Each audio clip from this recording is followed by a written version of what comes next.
Halo teman-teman semuanya, selamat datang di Young Scope Podcast. Aku Shalomita dan hari ini kita bakalan ngobrol-ngobrol santai sekaligus membahas pengalaman unik dari salah satu teman kita yang sedang menjalani peran ganda, yaitu sebagai mahasiswa dan juga sebagai part-timer lah gitu. Dan sebelum kita mulai, ada baiknya kita berkenalan dulu. Halo. Halo. Mungkin kamu bisa memperkenalkan diri kamu dulu, nama kamu, jurusan yang kamu pilih, dan juga batch kamu. Halo, aku Anin. Aku dari batch 23, communication major. Dan sekarang lagi ambil concentration film and media study. Oke. Nah, kamu sebagai mahasiswa gitu, kamu merantau juga? Iya. Ya, jadi sebagai mahasiswa merantau, dan apalagi juga kamu sambilan kerja part time gitu, pasti banyak banget challenge, banyak banget tantangan yang kamu hadapi gitu. Tapi terlepas dari itu semua, mungkin bisa diceritakan sedikit part time apa yang sedang kamu jalankan dan juga motivasi dalam kamu memilih part time tersebut. Kalau motivasi jujur pasti uang ya. Karena kita juga mahasiswa dan mungkin kita juga butuh tambahan pocket money dari orang tua kita gitu. Kalau kenapa aku milih ini, bagaimana aku bisa kerja ini, pertama itu aku dapat offer dari email dari ILLC karena diet aku lumayan tinggi, jadi aku dapat offer menjadi tutor. Gitu aja sih. Oke. Nah, mungkin bisa diceritain sedikit lebih detail gitu. Kenapa bisa dari seorang mahasiswa biasa terus bisa tiba-tiba di email untuk ditunjuk menjadi seorang pengajar tutor gitu, itu gimana ceritanya? Waktu itu kan di awal kita ada ini ya, DET umum gitu. Kalau menurut aku dapat beginner's luck sih. Jadi aku belum pernah sama sekali ambil kayak English proficiency test.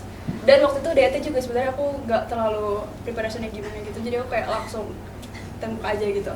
Tapi makanya kenapa itu aku bilang beginner's luck. Jadi aku sekali tembak langsung lumayan tinggi gitu. Jadi ya itu beginner's luck sih menurut aku. Oke. Nah, dari cerita kamu barusan yang bisa dapat nilai yang cukup tinggi, lalu sekarang kamu juga sebagai pengajar, sebagai tutor gitu, itu pasti kamu adalah sedikit background belajar bahasa Inggrisnya gitu lah ya. Nah, mungkin bisa diceritakan sedikit bagaimana perjalanan kamu belajar bahasa Inggris dari awal banget sampai kamu bisa ada di titik sekarang bisa mengajari orang lain gitu. I think I am fortunate enough to say that my parents have the ability to put me into bilingual school since I was a kid.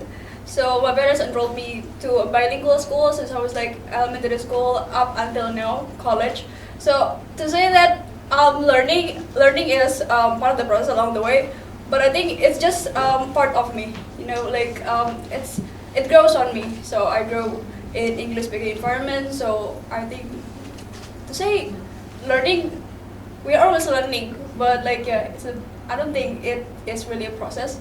It just grows on me. So, bottom line, I think the most important part is to live in the environment. So, bisa dibilang juga kamu otodidak gitulah ya, belajarnya dari lingkungan. Iya, bisa dibilang. Dan mungkin juga lewat film, lewat musik, game dan sebagainya gitu. Oke.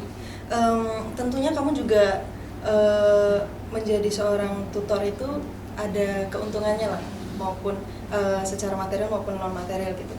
Nah, mungkin kamu bisa kasih tahu nih ke kita keuntungan apa saja yang kamu dapatkan, mungkin dari segi relasi, networking, atau mungkin pengembangan diri kamu gitu. Kalau secara material aku udah bilang tadi ya, uang lumayan, lumayan. Kalau non material benar sih ya, relasi. Aku waktu itu pertama kali aku ngajar, aku langsung dapat 3 kelas. Waktu itu aku dapat arsitektur, accounting, dan juga IS. Nah, pertama kali aku masuk itu jujur nervous banget dan sejujurnya agak sedikit malu-maluin sih di depan anak-anaknya. Tapi semakin lama ya semakin kayak mingle aja sama anak-anaknya. Jadi juga nggak ada yang berasa kayak aku lebih superior, aku tutor dan mereka anak-anak, enggak gitu. Aku merasa kayak I have to place myself as student, jadi kayak setara gitu. Jadi kita kayak di kelas ya udah santai aja. Jadi gara-gara itu mungkin juga itu yang bikin aku ngerasa kayak challenge-nya tuh berkurang gitu, nggak ada challenge sama sekali. Berarti kamu selama menjadi tutor enjoy ya? Iya, enjoy aja. Mungkin bagi teman-teman yang ada di luar sana dan juga aku sebetulnya muncul pertanyaan gitu, apa aja sih syarat sebagai mahasiswa biasa kayak aku atau mungkin teman-teman di sana untuk bisa menjadi seorang pengajar, seorang tutor di universitasnya sendiri gitu? Sebenarnya kalau requirement sih kayaknya cuman profesionalitas aja sih yang mumpuni aja. Kayak misal kalau DET itu minimal 120, dan selain itu nggak ada lagi sih. Yang penting kamu merasa kamu bisa aja, bisa langsung daftar aja kalau gitu. Dan selama kamu menjalani peran ganda ini, menjadi mahasiswa dan juga sebagai tutor, apakah kamu mengalami kesulitan gitu dalam membagi waktu misalnya atau apa?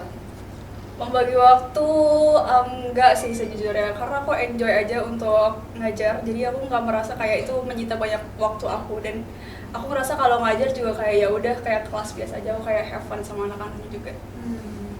Oke, untuk penutupan ya, pertanyaan terakhir buat kamu, apakah kamu punya motivasi atau kata-kata gitulah yang bisa kamu bagikan kepada teman-teman yang menonton gitu, yang mungkin kepikiran untuk ngambil part time atau bahkan ingin menjadi seorang tutor atau pengajar seperti kamu? Aku jujur tipe orang yang kayak mau ngelakuin apapun harus nyemplung dulu. Nah, jadi aku ngerasa teman-teman juga harus kayak coba aja gitu, nyemplung aja dulu.